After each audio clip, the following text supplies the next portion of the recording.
Many U.S. states now route all prison mail through digital processing centers.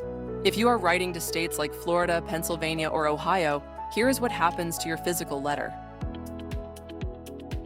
First, the digital journey. Central hubs open your letter and scan every page, photo, and card into a digital file. This file is sent instantly to the inmate's facility to be viewed on a tablet or kiosk. Second, physical destruction. In most cases, the original paper, envelope, and photos are securely shredded after 30 to 90 days. The inmate receives a digital copy or a printed photocopy, not the actual paper. Third, the quality trap. Light handwriting, faint ink, or low-quality home photos become dark and completely unreadable on low-resolution prison screens. Ensure your mail is printed with crystal-clear laser contrast that scanner machines love.